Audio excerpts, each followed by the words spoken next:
The year is only halfway done-ish, and we've already driven over 200 cars. Wow. And in that group, we've sat behind the wheel of uncomfortable cars, cramped cars, inefficient cars, cars with bad tech, and awful driving cars we would never recommend. But that's just my crankiness acting up, because there have also been plenty of gems. You got nice big windows all around. Now that is luxury. And now that we've eaten our 4th of July hot dogs and enjoyed a few beach days, we thought it'd be nice to take a moment to reflect and remember. So we humbly present to you the best cars Edmunds has driven this year so far. We're Edmunds, and we test hundreds of cars each year on the road and at our private track, so you get the most trusted reviews. If you want to know which car, truck, or SUV is the best, then stick with us. Y'all remember this video? This transmission really is excellent. The GR Corolla is a special little pocket rocket, but the Golf R, man, anyone on staff, including myself who drove it, loved that thing. Love the way this thing gets out of corners. The Golf R gives you basically everything that you would want out of a hot hatch. It's got an upscale interior, it's got great technology, including awesome driver aids, but most importantly, it's properly quick.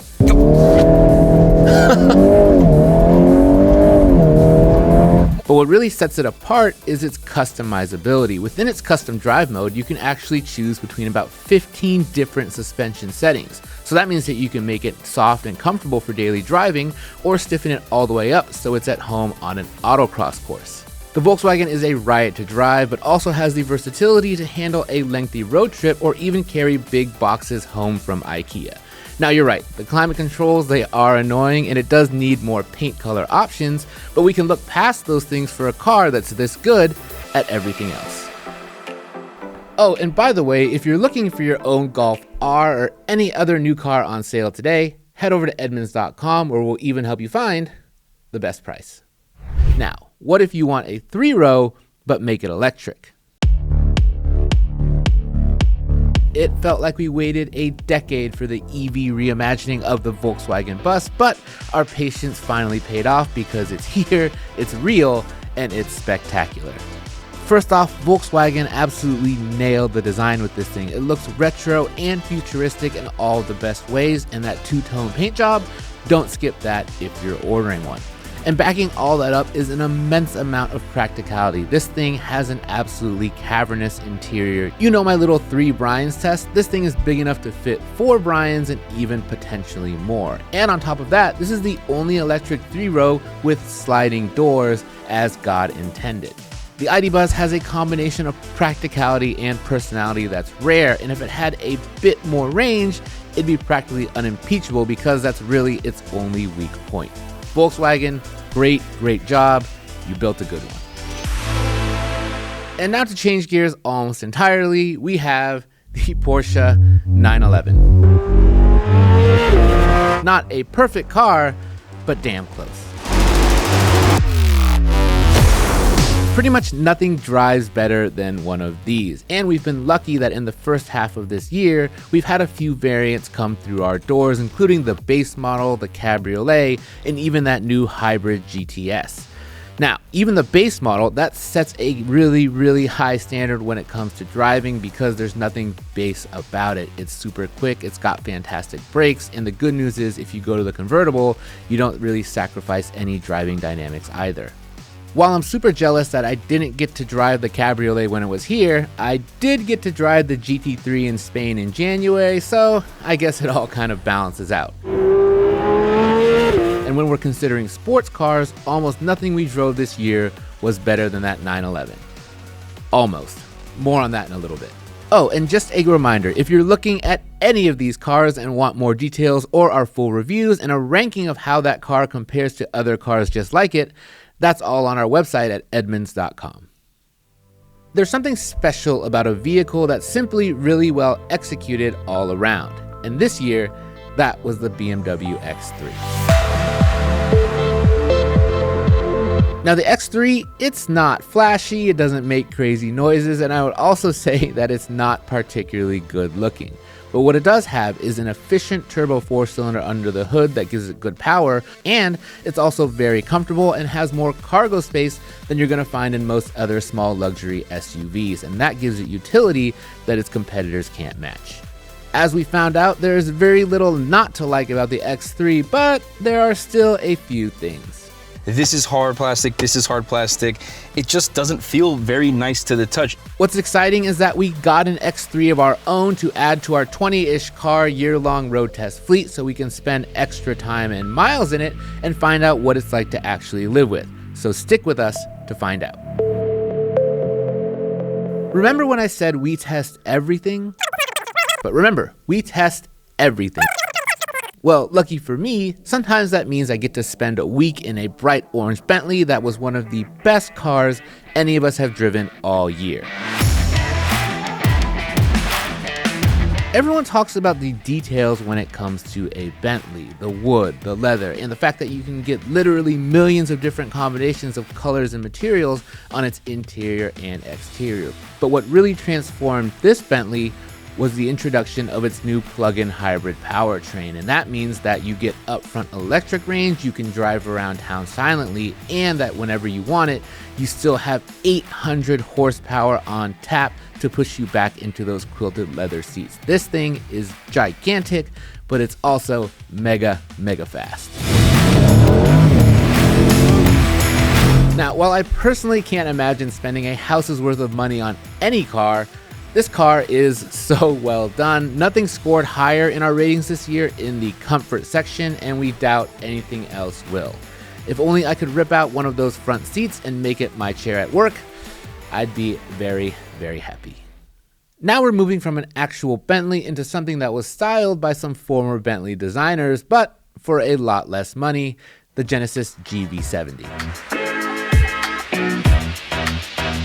The GV70 really stands out in two different ways. First, it has excellent comfort for a small SUV, and second, it might have one of the best interiors that you can buy of any vehicle under $100,000, and it's a place where you'd be happy to spend time in every day. Now, the GV70's fuel economy might be lacking compared to some of its rivals like the aforementioned X3, but when you look at its comfort, technology, value, and just general swagger, this thing punches way above its weight, and it's a really impressive product for a company that's only existed for 10 years. Genesis nailed it with this thing. This is one of the easiest recommendations that we can make. You want an EV? Go check out a Hyundai Ioniq 5. The Ioniq 5 has been a fantastic vehicle since it debuted in 2022, but it got an update for this year that makes it even better. It's kept its impressive interior, great driving experience, and ultra-fast charging speeds, and now on top of that, it's got better tech, it's got more physical controls that customers want, and it even has an NACS charge port so you can go directly to a Tesla supercharging station.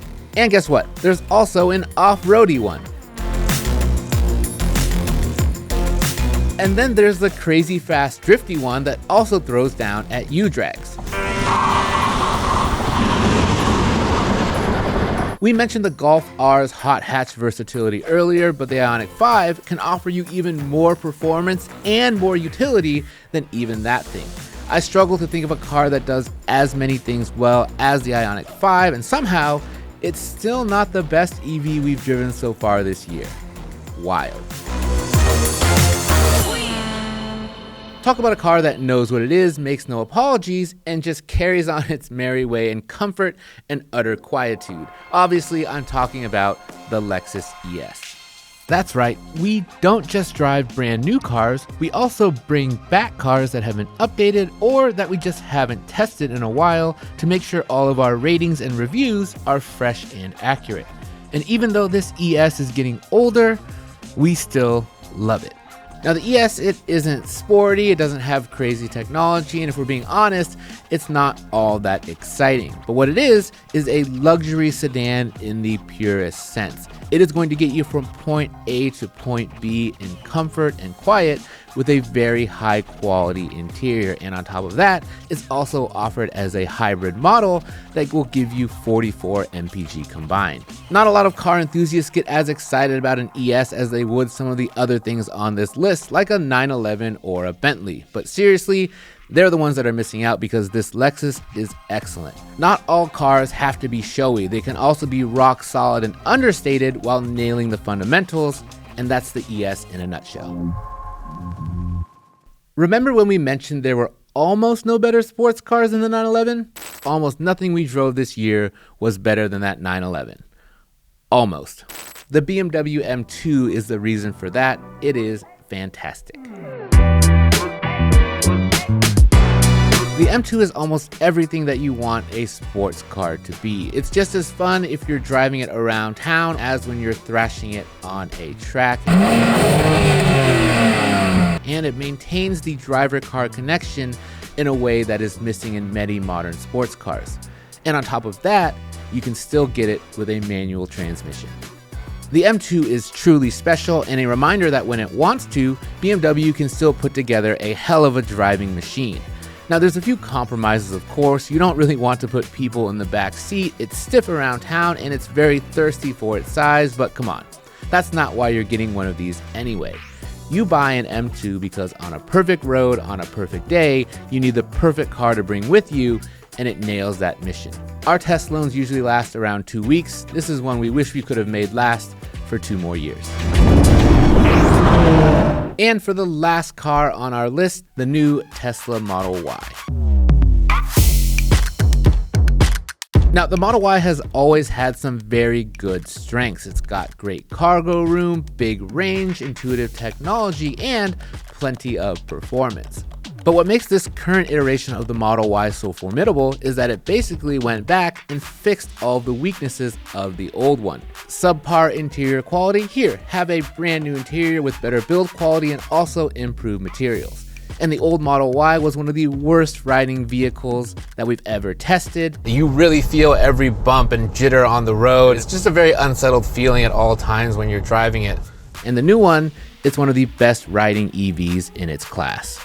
Let me tell you right now, whatever they did, it worked. It is way more comfortable going down the road. Now there are buyers for which the minimalist, buttonless interior and inconsistent, not to mention expensive driver aids, are deal breakers. And to be fair, not everyone on staff loves this car. But what we would all admit is that its combination of utility, value, and performance is hard to find in a single vehicle, and that makes this the best car we drove this year. And don't worry, we bought one of these too for our year-long road test fleet. Good times. So that's our list. We've got tons more on the schedule for this year, including the Hyundai Ioniq 9, the big bad Corvette ZR1, and hopefully the next-gen Toyota RAV4, so stick around if you want to see more. And if you've been enjoying our videos, a like and subscribe both go a long way to helping us make more of them, and let us know in the comments if there's anything else coming out this year that you want us to get our hands on to put through its paces at the Edmunds test track. See you next time.